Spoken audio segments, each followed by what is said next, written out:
Andrew, उसकी पत्नी Elijah और उनका बेटा रिकी आज ही अपने नए घर में शिफ्ट हुए थे। ये घर उन्होंने अपनी जिंदगी भर की जमा पूंजी से खरीदा था।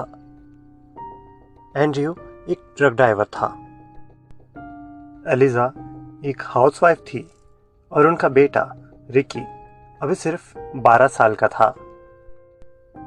जिस शहर में उन्होंने ये घर लिया था, वहां पर एलिजा बचपन में रहा करती थी। शादी के पहले तक यही उसका घर हुआ करता था, मतलब कि यही शहर उसका घर हुआ करता था। उसके माता पिता तो यहाँ पर किराए से रहते थे, लेकिन अब उसका अपना घर इस शहर में था, क्योंकि एंड्रयू एक ट्रक ड्राइवर था। इसलिए अक्सर वो रात में बाहर ही रहा करता था। कई बार तो ऐसा होता कि वो हफ्ते हफ्ते भर बाहर रहता। एलिजा और रिकी को अब इसकी आदत हो चली थी। खैर, अब वो दूसरे शहर से यहाँ पर आए थे, तो जद्दोजहद थी रिकी की नए स्कूल में एडमिशन कराने की। अगले ही दिन वो इस काम में जुट गए। थोड़े ही दिनों में रिकी का एडमिशन एक अच्छे स्कूल में करा दिया। इतने दिनों तक उसके पिता एंड्रयू ने अपने काम से छुट्टी ले रखी थी, लेकिन अब घर चलाने के लिए वापस उसे काम पर तो लौटना ही था। इस बार एंड्रयू को काफ़ी लंबे समय के लिए अपने घर से बाहर जाना था। करीब एक हफ्ते का काम था। ट्रक ड्राइवरों का काम तो ऐसा ही होता है, दुनिया के किसी भी कोने में क्यों ना हो। जब वो घर से निकला तो साथ में रिकी को स्कूल छोड़ते हुए गया। उसकी माँ को उस दिन बड़ा अकेलापन लगा, तो उसने आस पड़ोस के कुछ लोगों से बातचीत की, उनसे दोस्ती की। आस पड़ोस के सभी लोग काफ़ी अच्छे थे। शाम को रिकी स्कूल से घर आया, तब दोनों ने साथ में काफ़ी खेला। रिकी को भी अपना नया स्कूल काफ़ी पसंद आया। वहाँ उसके काफ़ी अच्छे दोस्त बन गए थे, यानी कि शहर के लोग काफ़ी अच्छे थे। रिकी का अपना कमरा था। रात को वो जल्दी 9 बजे अपने कमरे में सोने चला गया। एलिजा टीवी देखने के बाद करीब 11 बजे सोने चली गई। रात को एलिजा के साथ एक छोटी सी दुर्घटना हुई। वो सोते सोते करवट लेते हुए बिस्तर से नीचे गिर गई। उसकी खुशकिस्मती रही कि उसे किसी तरह की चोट नहीं आई और वो हंसते हुए वापस अपने बिस्तर पर सोने चली गई। सुबह जब रिकी उठकर आया, तब एलिजा उसके लिए ब्रेकफास्ट बना रही थी। रिकी के आते ही उसने कहा कि रिकी, तुम ब्रश कर लो। रिकी ब्रश करके डाइनिंग टेबल पर आकर बैठ जाता है और एलिजा उसे ब्रेड और बटर दे देती है। रिकी चुपचाप उसे खाता है। फिर अचानक बोल पड़ता है, मम्मी, मुझे आज फिर वही अजीब सपना आया। इस पर एलिजा उससे पूछती है कि कैसा अजीब सपना। रिकी उसे बताता है कि वही सपना जो उसे हमेशा आते रहता है। अपने उस सपने में वो बिस्तर से उठता है, आसपास की सारी चीजें उसे वैसी ही नजर आती हैं। वो घर भर में घूमता है, पर जब वो अपने बेड पर देखता है तो वो वहीं सो रहा होता है, यानी कि अपने सपने में वो खुद को देखता है। और ये बात वो अपनी माँ को कई बार बता चुका था, पर ये एक सपने थे जो कि काफ़ी आम बात थी। और ऐसे कुछ सपने एलिजा को भी अपने बचपन में आते थे, तो उसे इस बात का एहसास था कि एक मामूली सी बात है, और वो हमेशा रिकी को इस बारे में समझाते रहती थी। एलिजा ने फिर रिकी से कहा कि ये एक मामूली सपने हैं और उसे भी बचपन में ऐसे सपने आते थे, वो क्यों इन सपनों के लिए इतना परेशान होता है। इस पर रिकी ने उसे जवाब दिया, मम्मी, कल का सपना आम नहीं था। मुझे बाहर अपने खिलौने वाली कार की आवाज़ आ रही थी। जब मैं वहाँ गया तो वो अपने आप चल रही थी, इधर उधर, फिर आके मेरे पैर से टकरा गई। फिर मैं घबरा गया, घबरा के आपके कमरे में आया तो आप अपने बिस्तर पर नहीं थी, आप बगल में गिरी पड़ी थी। मैंने आपको उठाने की कोशिश की पर आप उठी नहीं। फिर मैं भाग के अपने कमरे में आया। वहाँ आके मैंने देखा कि मैं तो बेड पर ही सो रहा था और फिर मेरी नींद खुल गई और मैं अपने बेड पर ही था। ये सुन एलिजा को थोड़ा अजीब लगा, क्योंकि बिस्तर से गिरने वाली बात तो सच थी। कल वो बिस्तर से गिरी थी और वो रिकी को डराना नहीं चाहती थी। उसने उससे कहा कि ये भी एक आम सपना है और वो रात को कुछ ज़्यादा ना सोचा करे, और वो चाहे तो अपनी माँ के साथ सो सकता है। रिकी ये सब भूलकर अपने स्कूल चला गया, पर एलिजा ये बातें नहीं भूल पा रही थी। पर वो इसमें कर भी क्या सकती थी। यही सोचकर उसने इन सब से अपना ध्यान भटकाया और पड़ोस में अपनी नई सहेली के पास जाकर बैठ गई। उसकी पड़ोस में जो नई सहेली बनी थी उसका नाम था एलिना। एलिना को बातों ही बातों में एलिजा ने बताया कि वो बचपन में यहीं रहती थी और किस स्कूल में पढ़ी ये भी बताया। बातें करते करते दोनों को पता चला कि उन दोनों के काफ़ी कॉमन फ्रेंड थे जो बचपन में साथ पढ़े हैं। तभी एलिजा को याद आई डायना की। उसने एलिना से पूछा कि क्या वो डायना को जानती है। इस पर एलिना ने कहा कि हाँ, वो उसे जानती है। पर्सनली तो नहीं जानती, पर उसके फ्रेंड्स ने बताया था कि उनके क्लास में एक लड़की थी जो एक दिन अचानक कोमा में चली गई। थोड़े समय अस्पताल में रही, फिर उसके पिताजी उसे वहाँ से ले जाकर लंदन के किसी हॉस्पिटल में भर्ती कराए, क्योंकि वो वहीं के थे और उसकी फैमिली भी पूरी वहीं चली गई। इस पर एलिजा ने कहा कि डायना उसकी बेस्ट फ्रेंड थी। उस वक्त एलिजा बहुत परेशान हुई थी। दोनों की बातें चलती रही। देखते ही देखते रिकी के घर आने का समय हो गया। आज रात के डिनर के लिए एलिजा ने एलिना को अपने घर इनवाइट किया था, तो एलिना भी आई रिकी और एलिजा के साथ डिनर करने। रात को साथ में खाना खाया। एलिना को सेल्फीज लेने का बड़ा शौक था, या कहें फोटोज लेने का बहुत शौक था। हर छोटी बात की फ़ोटो वो सोशल मीडिया पर डाला करती थी, और सोशल मीडिया पर फ़ोटो डालने के लिए 50 फ़ोटो तो लेना पड़ती है ताकि उसमें से किसी एक को चुना जा सके। खाना खाने से पहले और खाना खाने के बाद एलिना ने एलिजा और रिकी के साथ कई फ़ोटो ली, खाने की भी कई फ़ोटो ली। उसके बाद एलिना अपने घर चली गई। इन सब में रिकी को भी बड़ा मज़ा आया और वो अपनी मम्मी के लिए खुश भी था कि उन्हें एक सहेली मिल गई है, क्योंकि वो तो दिन भर स्कूल में रहता है। रिकी एक बड़ा ही समझदार बच्चा था। आज रिकी ने कहा कि वो एलिजा के साथ ही सोएगा। रात हुई, दोनों माँ बेटे साथ में सो गए। आज दोनों मस्ती करके काफ़ी थक भी गए थे, तो जल्द ही उन्हें नींद आ गई। रात को रिकी एक झटके से उठा, क्योंकि एलिना का हाथ रिकी के ऊपर था, तो उसके इस तरह उठने से उसकी भी नींद खुल गई। उसने रिकी से पूछा, क्या हुआ बेटा? सामने से रिकी का जवाब आया, कुछ नहीं मम्मी। और वो वापस सो गया। अगले दिन सुबह एलिजा उठी। उसने अपने सारे काम किए, नाश्ता बनाया, पर रिकी वो उठने का नाम ही नहीं ले रहा था, जैसे आज उसका स्कूल जाने का बिल्कुल मन ना हो। ये बात एलिजा समझ गई थी। वो गई और ज़ोर ज़ोर से उसे हिलाकर उठाया, कहा कि क्या आज उसे स्कूल जाना ही नहीं है। रिकी बेमन से उठा। उसने कहा, मम्मी आप तैयार करा दो ना आज मुझे।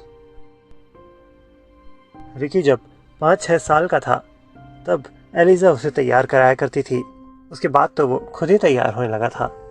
आज इतने समय बाद उसने जब ऐसी डिमांड की तो एलिजा को बड़ा अच्छा लगा और वो तुरंत ही इसके लिए मान गई। उसने रिकी को तैयार किया। दोनों ने साथ में ब्रेकफास्ट किया। फिर रिकी की बस आई और वो स्कूल गया। शाम को रिकी जब घर आया वो बड़ा खुश था। उसने अपनी माँ को बताया कि टीचर्स ने उसकी काफ़ी तारीफ की है। ऐसा इसलिए क्योंकि बड़ी से बड़ी मुश्किल जो शायद कभी कभी सॉल्व करने में टीचर भी अटक रहा था, वो बड़े आराम से सॉल्व कर रहा था। और टीचर ने कहा कि वो प्रिंसिपल से इस बारे में ज़रूर बात करेगा। हो सकता है उसे एक क्लास प्रमोट कर दिया जाए। ये सुन एलिजा बेहद खुश हुई। दिन बड़े अच्छे चल रहे थे। देखते ही देखते एक हफ्ता बीत गया। एंड्रयू अपने घर आया। रिकी और एंड्रयू ने काफ़ी मस्ती की, पर एंड्रयू सिर्फ एक दिन के लिए आया था। इस बार उसका शेड्यूल काफ़ी बिजी था। उसे अगले ही दिन फिर निकलना था, सिर्फ 3 दिनों के लिए, क्योंकि एक हफ्ते वो हैवी ड्राइविंग करके आया था। इसलिए उसे फिर से इतना लंबे सफ़र पर नहीं भेजा जा सकता था। तो एक दिन का रेस्ट लेने के बाद उसके अगले दिन वो फिर से अपने काम पर लौट जाता। इसलिए ज़्यादातर वक्त उसने आराम कर कर बिताया। वो जब सुबह लौट रहा था तब उसने एलिजा से एक बात कही। एंड्रयू ने एलिजा से कहा कि रिकी के साथ वो थोड़ा खेला करे, उसे थोड़ी एक्सरसाइज कराया करे, उसके साथ फुटबॉल वगैरह खेला करे, क्योंकि उसका स्टैमिना काफ़ी कम है। पहले तो वो काफ़ी अच्छा खेलता था। कल जब वो दोनों फुटबॉल खेल रहे थे तो रिकी 5 मिनट के अंदर हाफने लगा। एक बच्चे का इतनी जल्दी हाफना ठीक नहीं है। इसलिए एलिजा को भी इस बात का ध्यान रखना चाहिए कि वो उसे खाने में अच्छी चीज़ें दे और साथ ही उसके साथ थोड़ा खेले भी। एलिजा ने उसे कहा कि वो इस बात का पूरा ध्यान रखेगी और हर शाम उसके साथ खेला भी करेगी। एंड्रयू वापस अपने काम पर चला गया। आज एलिजा ने यह ठान लिया था कि वो रिकी के साथ शाम को खेलेगी। जब रिकी स्कूल से आया उसे खाना वाना खिलाकर उसने कहा कि चलो रिकी, हम फुटबॉल खेलेंगे। रिकी ने पहले ही तो आनाकानी की, और एलिजा ने कहा कि ये उसकी सेहत के लिए बहुत ज़रूरी है। फिर वो तैयार हो गया। उसके साथ खेलते खेलते एलिजा को एंड्रयू की बात पूरी सच मालूम पड़ी। रिकी थोड़ी ही देर में थक गया। वो बुरी तरह से हाँफ रहा था।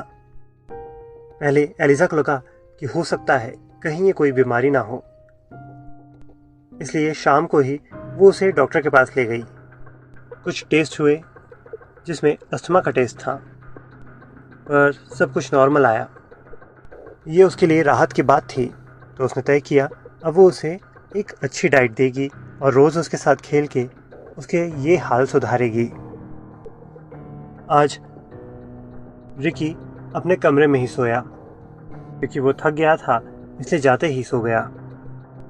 तो एलिजा ने भी उसे उठाकर अपने कमरे में लाना सही नहीं समझा, कहीं उसकी नींद ना खराब हो जाए। एलिजा जाकर अकेले ही सो गई। रात को एलिजा की नींद एक कार की आवाज़ से खुली, वही कार जिससे रिकी खेलता था। उसकी नींद खराब होने पर उसने समय देखा, 2 बज रहे थे। वो उठी और अपने कमरे से बाहर निकली।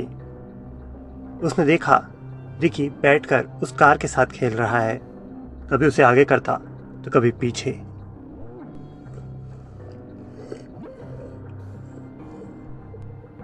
दो बजे उसे ऐसा खेलता देख एलिजा ने उससे कहा, रिकी क्या कर रहे हो? सामने से रिकी का कोई जवाब नहीं आया। उसने बस अपनी मुंडी उठाकर एलिजा को देखा और अपनी ही जगह पर खड़ा हो गया। खड़े होकर उसने अपने कमरे की तरफ इशारा किया। एलिजा ने उसके कमरे की तरफ देखा तो उसका दरवाज़ा खुला हुआ था।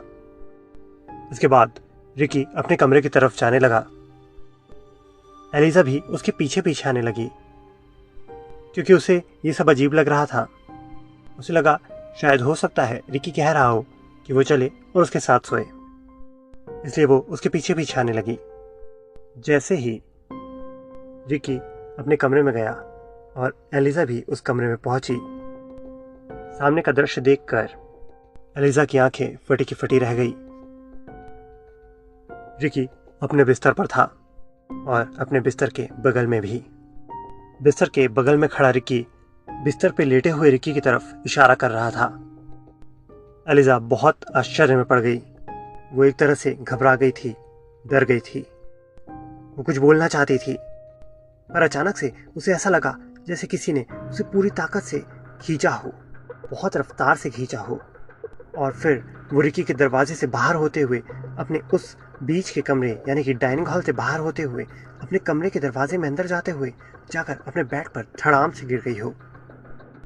ये सेकंड के 10वें हिस्से में हो गया और ऐसा होते ही वो एक झटके के साथ उठकर अपने बिस्तर पर बैठ गई। उसने मन ही मन सोचा कि ये क्या था। तुरंत अपने ऊपर पड़ी वो चादर उसने फेंकी, इसे ओढ़कर वो सो रही थी। भागते हुए वो रिकी के कमरे में गई। रिकी अपने बिस्तर पर आराम से सो रहा था। उसके अलावा उस कमरे में कोई नहीं था। एलिजा को यह कोई बुरा सपना मालूम पड़ा। वो कमरे से बाहर निकली और जाकर अपने कमरे में सोने की तैयारी करने लगी, पर एक ख्याल से उसके मन में एक सिहरन पैदा हो गई। उसे याद आया कि वापस आते आते उसने उस कार को वहीं देखा जहां रिकी उसे खेल रहा था। वो वापस गई डाइनिंग हॉल की ओर। जाकर उसने देखा कि वो कार वाकई वहीं पड़ी थी।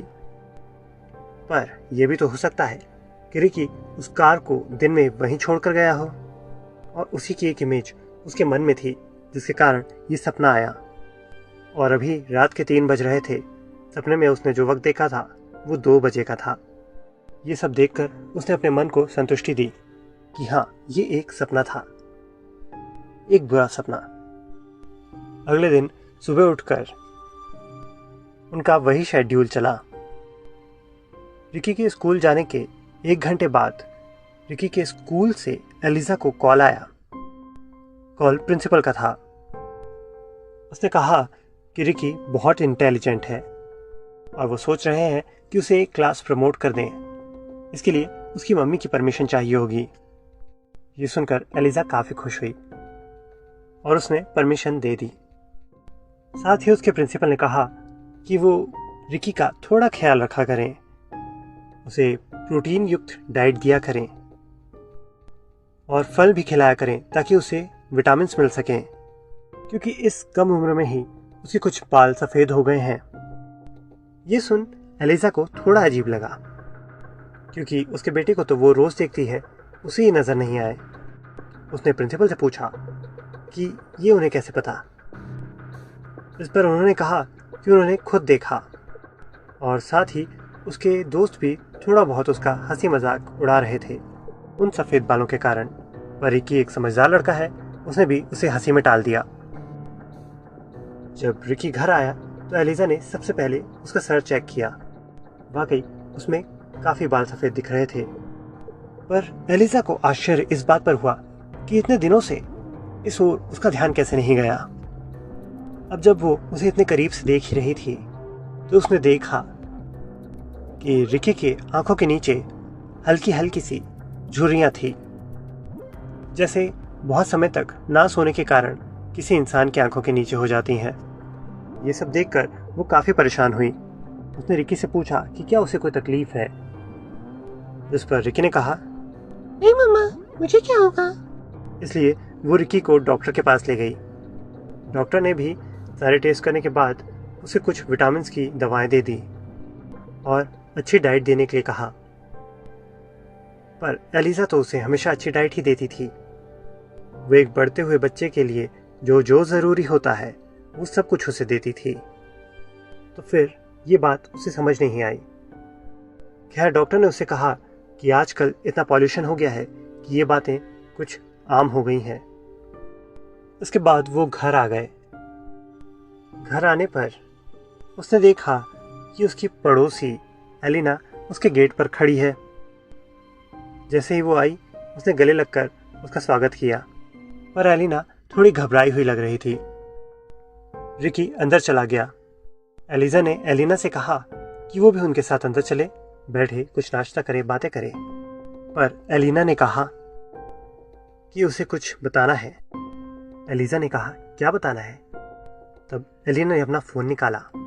उसने कुछ फोटोज स्क्रॉल की और एक फ़ोटो पर रुक गई। उस फोटो को जूम करते हुए उसने एलिजा के हाथ में अपना फ़ोन दे दिया। एलिजा ने जब उसे देखा वो समझ नहीं पाई। उसने एलिना से पूछा क्या क्या देखो इसमें? एलिना ने जवाब दिया ध्यान से देखो, ध्यान से देखो। रिकी के बगल में एक परछाई दिख रही है और उस परछाई का चेहरा भी दिख रहा है। ये सुन एलिजा थोड़ी हतप्रद हो गई। उसने ध्यान से देखा, वो चेहरा वाकई उस फोटो में था। रिकी जब कुर्सी पर बैठा हुआ था उसके ठीक बगल में, उससे थोड़े पीछे एक परछाई थी। उस परछाई का चेहरा क्लियर था, पर बॉडी पूरी काली नजर आ रही थी, एक परछाई की तरह। सिर्फ चेहरा ही था जो हल्का हल्का साफ नजर आ रहा था, जिसमें आंखें, नाक, मुंह, कान, बाल सब नजर आ रहे थे। और ये चेहरा काफी देखा देखा हुआ था। एक पल को एलिजा धक से रह गई, क्योंकि ये चेहरा था डायना का। एलिजा ने कहा डायना? इस पर एलिना ने हाँ में मुंडी हिलाते हुए उसे जवाब दिया। दोनों घबराई हुई थी। उतनी ही देर में रिकी घर से बाहर आया। एलिना ने उससे कहा बेटा तुम अंदर जाओ, पीटर अंदर जाओ, मैं तुम्हारी मम्मी को लेकर अपने घर जा रही हूँ। थोड़ी देर हम दोनों बातें करेंगे। हम बाहर से लॉक लगा देते हैं। कुछ खाने को चाहिए तुम्हें तो ला देते हैं, नहीं तो तब तक कार्टून देख लेना।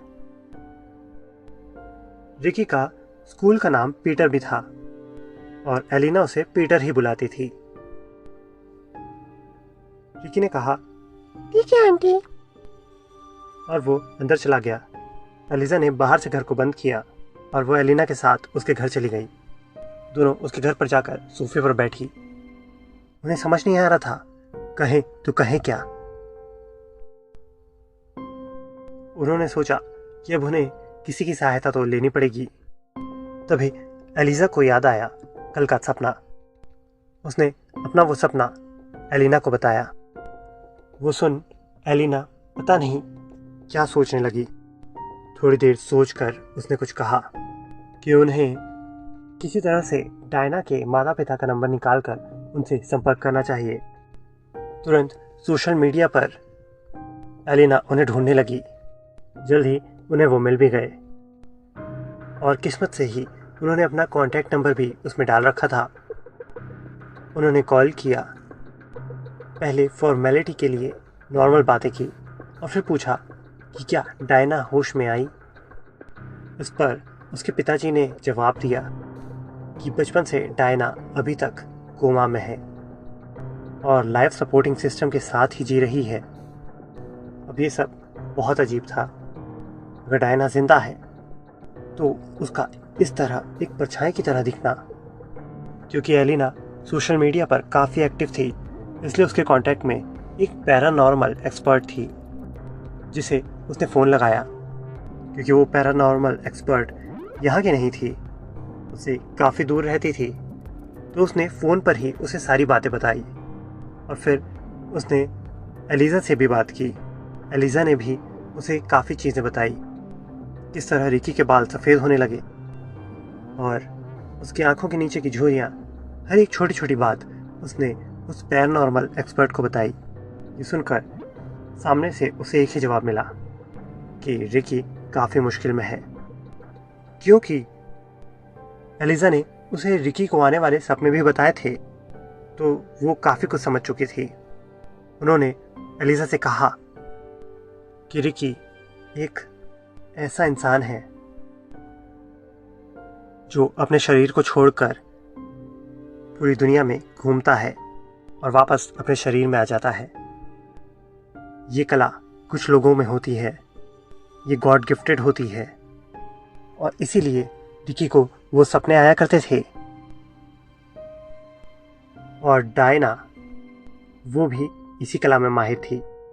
हो सकता है डायना किसी दिन अपने शरीर से निकली हो, क्योंकि ऐसा करने वाले ये नहीं जानते कि वो ऐसा कर रहे हैं, ये बस हो जाता है।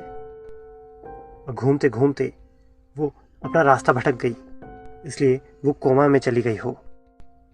और जब उसे अपनी बॉडी वापस नहीं मिली तो वो किसी दूसरी बॉडी का इंतज़ार कर रही हो जिसके पास ऐसी ही कला हो। और जब तुम्हारा बेटा इस शहर में आया, रिकी के साथ उसकी ये तलाश खत्म हुई और वो इंतज़ार कर रही हो उसके शरीर में घुसने का, इस दुनिया में वापस आने का, ज़िंदगी को जीने का। और वो सपना कोई सपना नहीं था जो एलिज़ा को आया था, वो रिकी ही था जो उससे मदद मांग रहा था अपने शरीर अपने घर में वापस आने के लिए, क्योंकि उसके शरीर पर अब डायना का कब्ज़ा है और वो काफ़ी उम्र दराज हो गई है। और शरीर उसने एक बच्चे का चुना है, इसलिए रिकी के बाल भी सफ़ेद हो रहे हैं और वो जल्दी थक भी जाता है। इस पर एलिज़ा ने उससे पूछा कि वो रिकी को कैसे वापस ला सकते हैं। सामने से उसे जवाब आया कि अब इसका कोई रास्ता उनके पास तो नहीं है, पर अगर किसी तरह से डायना कुछ समय के लिए रिकी की उस बॉडी को छोड़ दे और रिकी खुद उसमें आ जाए तो ये पॉसिबल है। और अब वो ये करते तो करते कैसे, क्योंकि एलिज़ा डायना की बेस्ट फ्रेंड थी, इसलिए उसे उसके सारे राज पता थे। उसने अपना दिमाग लगाया कि अगर ऐसा कुछ होता है तो ये अक्सर किसी गहरी नींद के समय ही होता होगा। जब रिकी या डायना बहुत गहरी नींद में होते होंगे तभी उनकी स्पिरिट उनकी बॉडी को छोड़कर घूमने निकल जाया करती होगी और फिर वापस आ जाया करती होगी। तो उसने एक दांव खेला। वो जानती थी डायना को म्यूज़िक सुनते हुए सोना काफ़ी पसंद था, शांत सा म्यूज़िक, मेलोडियस म्यूज़िक। वो अपने घर आई, बड़े ही हंसमुख तरीके से रिकी से बात की और उससे कहा कि इतने दिन हो गए वो उसके साथ नहीं सो रहा, आज तो वो उसके साथ सोए। इस पर रिकी ने हामी भर दी। इसके बाद वो बर्तन धोने चले गई। बर्तन धोते धोते उसने 2-3 बार छोटे मोटे कामों के लिए रिकी को आवाज़ दी, पर रिकी नाम से नहीं, पीटर नाम से। पीटर, वो सोप उठा के देना तो। पीटर बेटा, ये प्लेट जमा दो। रिकी हर बार आता और जो काम एलिज़ा बोलती वो कर देता, पर एलिज़ा ये बात जानती थी कि रिकी को उसकी माँ के द्वारा अपने निकनेम से ना बुलाए जाने के बजाय स्कूल के नाम से बुलाना बिल्कुल पसंद नहीं था। उसे अपनी माँ के मुंह से रिकी नाम ही अच्छा लगता था। अगर वो उसे कभी पीटर कहती तो वो बुरा मान जाता था। ये एलिज़ा ने इसलिए किया ताकि वो ये कंफर्म कर सके कि ये रिकी है ही या कोई और। रात को दोनों साथ में सोए। एलिज़ा ने अपने एक सीडी प्लेयर पर मेलोडियस म्यूज़िक लगा दिया। उसको सुनते ही रिकी के चेहरे पर एक मुस्कान आ गई और अपनी माँ को जोरों से गले लगाकर वो सो गया। जल्द ही वो गहरी नींद में सो गया, पर एलिज़ा उसकी आंखों में नींद नहीं थी, इंतज़ार था। सोते सोते रिकी ने करवट ली और वो एलिज़ा से दूर हो गया। एलिज़ा ने भी उसकी ओर पीठ कर ली। थोड़ी देर में एलिज़ा को डाइनिंग हॉल से उसी कार की आवाज़ आई। वो धीरे से उठी। वहाँ जाकर उसने देखा, उसे वहाँ रिकी उस कार से खेलता हुआ दिखा। उसने उसे बुलाने का इशारा किया। रिकी उसके पास आ गया। दोनों अपने कमरे में आए। कमरे में आकर देखा कि कमरे में लगी खिड़की से बाहर एक लड़की टहलती हुई नजर आ रही थी। वो लड़की थी डायना, यानी डायना रिकी का शरीर छोड़कर बाहर टहल रही थी। एलिज़ा ने जल्द ही अपने शरीर में प्रवेश करने के लिए रिकी को इशारा किया। रिकी ने हाँ में मुंडी हिलाई और वो जाकर अपने शरीर में प्रवेश कर गया। इन सब में एलिजा ने एक चीज़ तो देखी ही नहीं थी कि रिकी के बगल में वो खुद भी सो रही थी, यानी कि एलिजा में भी ये कला थी, पर जिसके बारे में उसे पता ही नहीं था, और शायद उसने इस पे अपने आप ही काबू पा लिया था। जैसे ही उसने खुद को देखा, वो दौड़ते हुए अपने खुद के पास गई और बिस्तर में रिकी अपनी बॉडी में प्रवेश कर गई। उसके बाद 3 बजे उसकी नींद अपने आप खुली, क्योंकि ये सब होने के बाद वो गहरी नींद में थी। उसके शरीर की नींद इन सब से नहीं टूटी थी, पर अब जब वो जागी थी तो उसने देखा कि वो इसी दुनिया में है, अपने शरीर में ही है। अपने बेटे को देखा, उसे देखकर वो काफ़ी खुश थी। तभी उसे अपने किचन से कुछ बर्तन गिरने की आवाज़ आई। पहले भी किसी आवाज़ से ही शायद उसकी नींद खुली थी। उसने बिस्तर से नीचे कदम रखा, वो वहाँ देखने जाना चाहती थी। तभी बहुत सारे बर्तनों की दीवार पर फेंके जाने की आवाज़ ने उसे डरा दिया। टेबल की फेंकने की आवाज़, कोई भारी भरकम चीज़ उसके दरवाजे पर आकर टकराई। इन सबसे वो घबरा गई। अब रिकी भी उठ पड़ा था। उसने अपनी माँ को देखा। एलिजा ने तुरंत रिकी को अपनी गोद में उठा लिया। उसे लेकर वो कमरे के दरवाजे पर गई। थोड़ी देर वहाँ खड़ी रही। जैसे ही आवाज़ बंद हुई, उसने दरवाज़ा खोलकर देखा सामने सारी चीज़ें उलट पुलट पड़ी थी। उसके घर का सारा सामान तहस नहस था। वो भागते हुए अपने मेन डोर तक गई। मेन डोर को उसने पूरी रफ्तार के साथ खोला और बाहर निकलकर उसने उसे बंद किया। और जैसे ही उसने उसे बंद किया, वो दरवाज़ा टूट के हवा में उड़ता हुआ बाहर फेंका गया।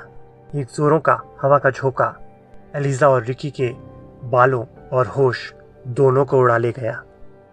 वो दोनों भागते हुए एलिना के घर गए।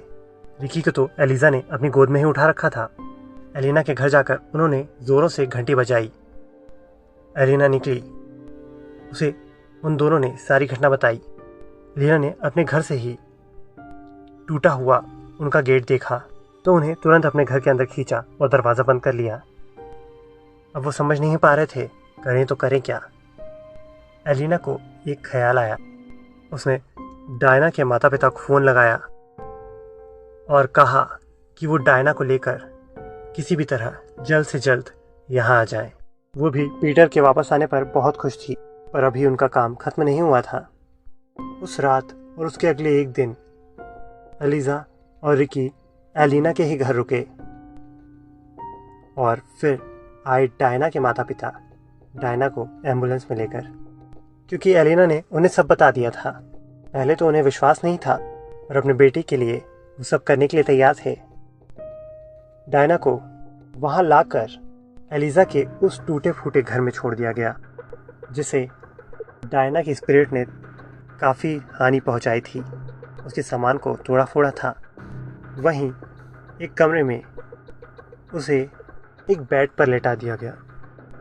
रात भर उसे वहीं छोड़ दिया और डायना के माता पिता से कहा कि वो उसके पास ना रहें। और अगली सुबह हुआ एक चमत्कार। डायना होश में आ गई थी। उसके स्पिरिट को भी उसका घर मिल गया था।